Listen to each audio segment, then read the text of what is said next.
Okay, this is the Chapter 3 test review. Please note when you identify the angle pairs that A and B are not parallel, however they are cut by the transversal C. Would you please go through and on a piece of paper write 1 through 6? You don't have to draw the picture if you do not want to. I will be collecting this assignment from you. So angle 2 and 7, 4 and 6, and so on. You need to write that, and then you need to write what type of angle pairs they are. When you are done, turn the recording back on and check your answers. Number 1, angles 2 and 7 are alternate exterior angles. Number 2, angles 4 and 6 are same side interior angles. Number 3, angles 4 and 5 are alternate interior angles. Number 4, angles 1 and 5 are corresponding angles. Number 5, angles 3 and 5 are same side interior angles. And number 6, angles 4 and 8 are corresponding angles. This page will be dedicated to finding angle measures using postulates and theorems. You're going to find the angle measure and write the postulate or theorem that allowed you to find that angle measure. I will tell you that these two lines right here are parallel, as well as these two lines are parallel. If you can't tell, those symbols are the arrows. Please write your angle measures and the postulate or theorem that you use to find those angle measures. Please find the angle measures in order from 1 to 4. Once you've done that, remember, write all of these down. You do not have to draw the picture if you don't want to, but you need to write all of your angles down. I will be taking this assignment from you. You can continue on the same page. For figure A, the measure of angle 1 is going to be corresponding to the 131 degree angle, so they are congruent. The measure of angle 2 is an alternate interior angle to angle 1, and those will be corresponding, so it is also 131 degrees. And you could use vertical angles, but again, I would prefer that you used alternate interior angles.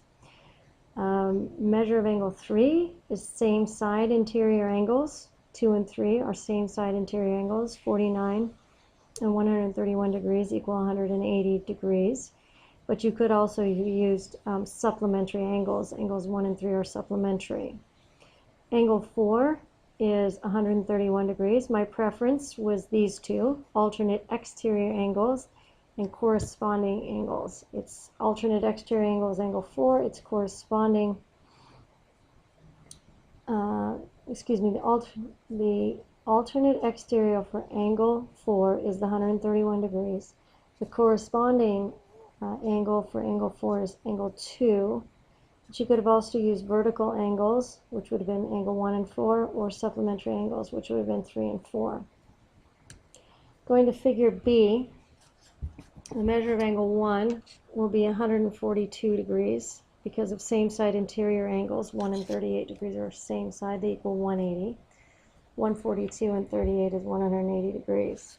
The measure of angle 2, my preference is 142 degrees. My preference is that you use corresponding angles, angles 1 and 2.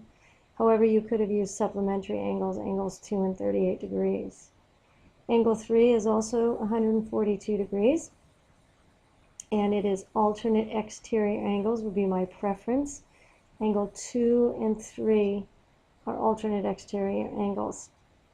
You could have also used for 3 angles 1 and 3 for vertical angles. Measure of angle 4 is 142 degrees. I have two preferences, either alternate interior angles, 1 and 4, or you could have used, they're congruent, or you could have used corresponding angles, which are also congruent, angles 3 and 4.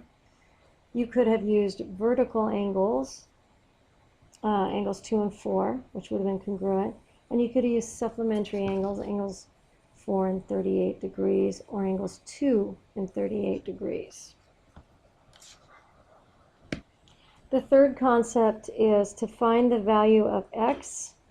This is going to be an algebra process for parallel lines and transversals. You'll need to tell the theorem or postulate that you used, and you'll need to show your work algebraic. I've provided space for the value of x and the postulate or theorem right below. Okay, for the problem on the left, 108 and 3x minus 6 are alternate exterior angles. To find the value of x so that they will be congruent, the value of x will need to be found by setting 3x minus 6, because this angle will be congruent to the 108, equal to 108. So then we add 6 to both sides using the addition property of equality. We end up with 3x equaling 114. Divide both sides by 3 using the division property of equality. And x is going to equal 38. And when if you were to substitute the x into the 38 into the x position, it would be 3 times 38, which would be 114 minus 6, which would be 108 degrees. So now we go to the figure on the right. We have same side interior angles. They're going to have a sum of 180 degrees. And to find x, we're going to make 4x plus 23 and 2x plus 1 equal to 180. So we've done that here. You combine like terms because they're on the same side. 4x and 2x is 6x, 23 and 1 is 24. It equals 180. Use properties of equality. Subtract 24 from both sides. 6x equals 156. Divide both sides by 6, and x equals 26. If you were to substitute in these values, you would end up with amounts that would, when added, would equal 180 degrees. So x equals 26. Now we're going to go to the next section. Okay, the final section, again, make sure you're writing this down because I'm going to collect this paper from you, is algebra determining parallel lines. You do not have to necessarily write the picture down, however, you do have to have shown your work. It says, find the value of x so that A is parallel to B. Tell the theorem or postulate that you used. I provided space down below where you can, so you can see what you need to write. Here's where the value for x goes, and then here's where the postulate or theorem goes. When you're done, turn the recording back on and check your answers.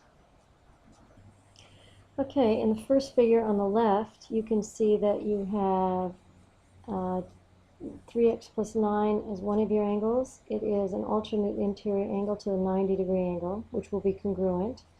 So if those two are congruent, then A would be parallel to B. So we need to find the value of x that will make those amounts congruent. So we set up 3x plus 9 equals 90. We solve algebraically by subtracting 9 from both sides using the subtraction property of equality. We end up with 3x equaling 81. We divide both sides by 3, and x is going to equal 27. So 27 is the value of x that will cause those angles to be congruent and therefore make line A parallel to line B.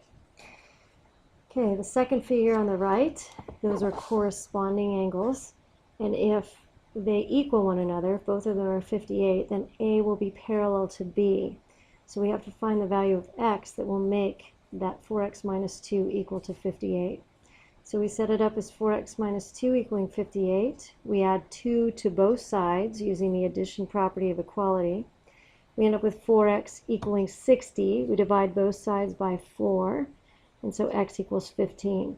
So if we were to substitute that back in, 4 times 15 is 60 minus 2 is 58. So you can see that x equals 15 is the value that makes A parallel to B.